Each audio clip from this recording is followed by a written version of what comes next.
Namaskar, hello, and welcome to Chai Chat with Lavina. World Religion Day just went by on the 15th of January, and often enough we are seeing that religion that should be connecting is actually dividing us, and that we are in some ways forgetting the spirit of it really, and we see the world moving towards spirituality. And in this realm, an organization, an NGO that has done a lot and has come miles is BrahamaKumaris, and I will be delighted to talk to Sister Jayanti about the barriers that we have in our lives, the big elephants in our life that we create in the name of life, time, people, perception that stop us from being what we are and doing what we want to do. So here is I was delighted to have a conversation with Sister Jayanti. Om Shanti. Om Shanti, Lavina. Om Shanti, everybody. Thank you for having me. And you're looking gorgeous. Okay. You always look gorgeous. And your smile is incredible. I had to say that because I saw so many interviews of hers, and that is the most infectious thing. And I had to say that on record. Another thing I think I want to put on record is that I have to give compliment to the BrahamaKumaris, and for some reason, I'm constantly drawn to this organization by fate. And I interviewed Shivani Didi, and I wasn't told that you can ask this, or you can't ask this, and so I have to give that compliment to you. And there is a question related to that. But before, very quickly, I want to set a little tone of what I intend to do. Very practical stuff, very toolkit kind of stuff to deal with our life, and how Sister Jayanti or Jayanti Didi can help us do that.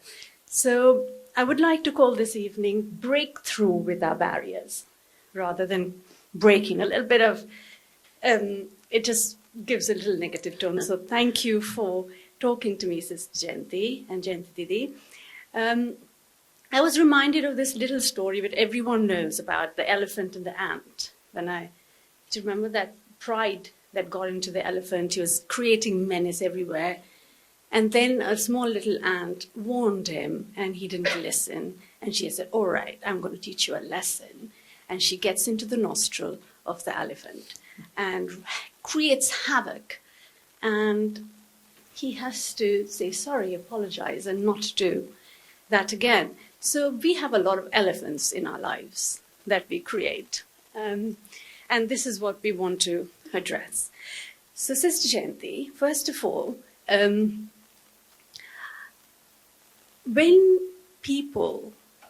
you say, okay, ask me anything, and then you're asked an awkward question, or you're not, a lot of this happens to us. How do you keep that calm and still a bass voice and not get angry at people? And just, it's a very instinctive reaction, isn't it? Many, many years ago, I learned that when I'm aware of the inner being that I truly am, and I would use the word soul, when I'm aware that my identity is not this body, but I'm that inner being, the soul, then if I'm focused here, rather than just here, then in that state I'm connected to my natural state of peace.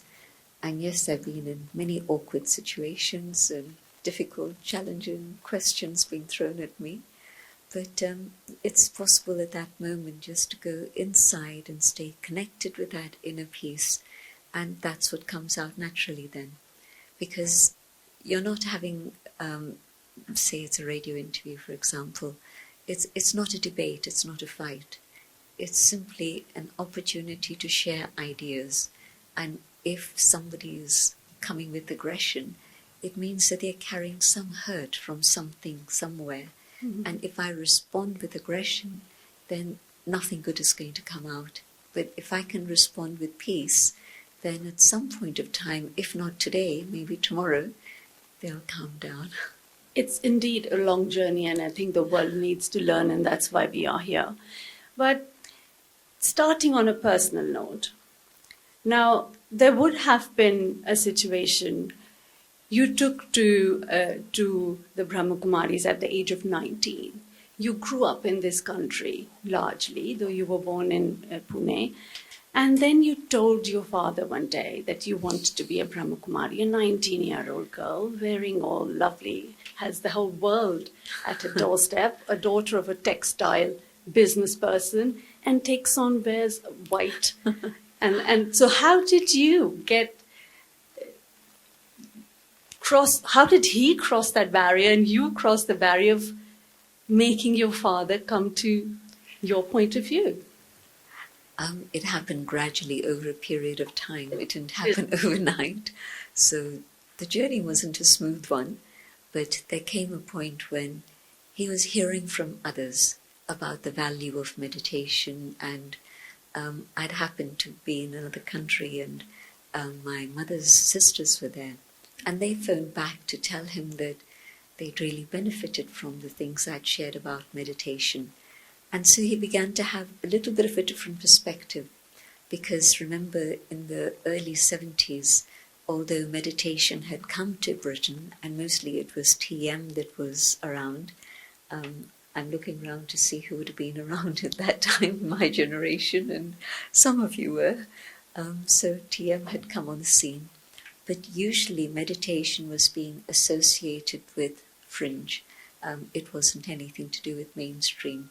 So it was hippies, it was people who really didn't like the way the world was going, who were opting out of society. And so that was the impression that he also had. And so when he was getting back feedback from people he knew very closely, and they were telling him, oh, meditation's really good, he slowly began to change. And then he was meeting people who by then were coming to the center. And meeting them, he was deeply impressed by their behavior, their demeanor, their responses. And so that made him understand that this is something that's really useful and necessary for our times. And so after a few years, he had shifted his perspective. I didn't have to change to this in the sense that I wasn't going to compromise what I was doing. But what did happen was that I stopped arguing. Because at first it was arguments. You're saying this, I'm saying this. But I learned that I had to be very calm. It was a very practical situation. I had to stay calm no matter what, because that would be the only way that he could understand that this was something real. And I think it just gives so many... It happens every day in life. It happens every day to every parent, every person, that your father took a while to come around to your decision. And in that while, you must have stayed in a state of not agreeing with each other, and often happens in life, in every relationship. How did you and how would one live with that uncomfortable situation? I think it needs open, honest conversations. And if both agree that, or more than two, whatever it is, if both agree that the relationship is more important than anything else, then both are going to try and preserve that, so that then you find a way in which to manage things rather than antagonize each other. Because if you really want that relationship to survive, then there has to be give and take. And so that's important. But often enough in life, let's call it marriage, sometimes one person wants to go by what you said and the other person is not on the same page. And it happens with many other relationships too. And there are barriers of perception, as you said, and you find it hard to reach out to the other person. And it's hard at times to even remain calm. How would one approach that when the other partner is not on the same page and doesn't want to be? It's more challenging if the other person's not interested in sustaining that relationship. Very much more challenging, because really you're at different crossroads. But I think that if you believe in the power of vibrations, and I'm not talking about the vibrations of the train going through So that's creating vibrations also, but I'm talking about more subtle vibrations. And so when you believe in vibrations, you know that if you keep sending good wishes and vibrations of peace to the other, then that eventually does work. Again, it doesn't work instantly. At least I haven't seen it work instantly. So it takes patience, it takes persistence, but you get there. But is there a point in time when you say in a relationship, enough is enough? It's a very personal decision to come to that. So I wouldn't say, I'm not a counselor. Yes. I'm not somebody who's going to enter into that arena because it involves so many, many different things. I understand. But of course, yes, it might come to that you say that maybe we amicably part and go our separate ways, but it's not something I would ever recommend to another. They would have to come to that decision. Right. Often enough, good people, perfectly you think, I am absolutely fine. Take my example, I think I was okay. But I've done many bad judgments and many bad decisions. And it keeps happening, and we keep entering into certain set of problems or relationships, and we keep making the same judgments or decisions. How do we look at our blind spots, and what is that barrier or that pattern that we are not seeing, and how could we do it? Learn to meditate. Really? that is the answer. In today's times, our children are exposed to technology. We saw such a beautiful film on virtual reality to virtual reality. And it is the reality of today, where technology has brought us together and has created divisions or has had us apart as well. So today, a restaurant scene where everybody is on a phone and yet on a dinner together is the cliche almost. And my son tells me, you can't, when I tell him no screen and have screen time, and this is parenting around screen, he tells me, you were born in dinosaur age. I was born in the technology age. You don't get me. How do I get him, and how can he get me? I think if you sit and explain, sometimes what happens is that parents just dictate. No. But if instead of that you were to sit and gently explain why you're saying what you're saying and the benefit of that, I think that there's more hope for understanding rather than just a dictate that's coming that you can't do this. No, but why am I saying you can't do this? Do I understand clearly what my reasoning is, and can I present it to the other? And why is why? So let's play the role.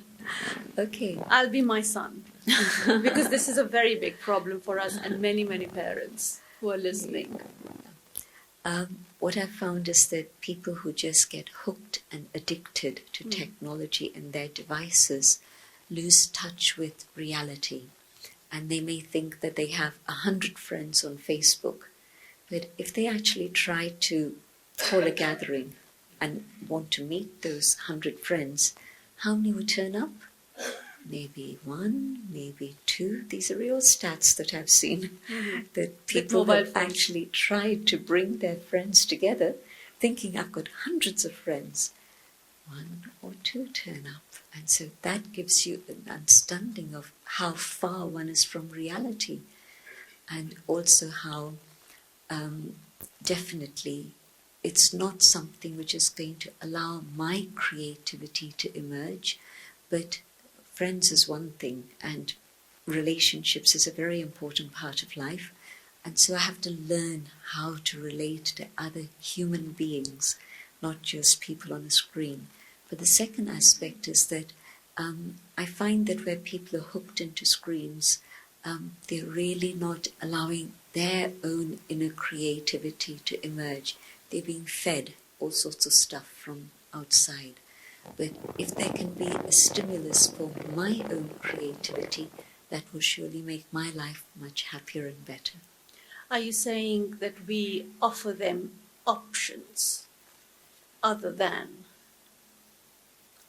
I know a parent who very actively encouraged their children to go into sports, and their 2 children excelled in the sports they had chosen. And as they grew up, because they were engaged already from a young age in sports, they weren't locked inside. So many children today, they don't know about the natural world out there. They've cut off from that. They're in this room and they're exposed only to what's going on the screen. But exposing their children to sports made a huge difference, and those 2 children today are wonderful adults, young adults, and they're doing very well.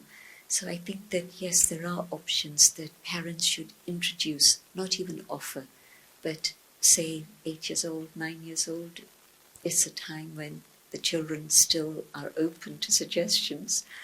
I think, I don't know anymore nowadays, but I think. And so encourage them, go with them. It'll expose you to fresh air also for a change. And a lot of the time we say in our life, where is the time? Where is the time for me to work, to cook, to clean, to take the children to sports, and then to even do Raj Yoga? What do I do with my life? I have only 24 hours. I don't know the latest statistic, but a little while ago when I'd been looking at this, I found that people say they don't have time, but somehow they manage to give time to the little box in the corner. And they were giving every day some time to television, and by the end of the week it was several hours they had given to television. And sure, if you can be selective about what you're watching, and sometimes just comedy, fine, or sometimes a documentary, fine.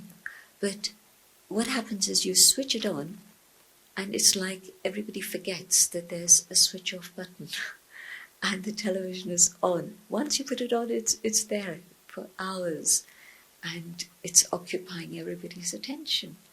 And if instead of that, we were to say, okay, this evening, let's go out for a walk, or arrange something else. So I think they could make a big difference. So I found that people who say they don't have time, but yet there's time wasted in watching television.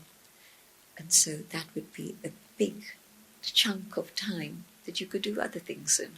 It's time for a break, but when we come back, we're going to talk about a toolkit, a rapid-fire toolkit with Sister Jayanti about various barriers that we create for ourselves. So stay tuned on Chai Chat.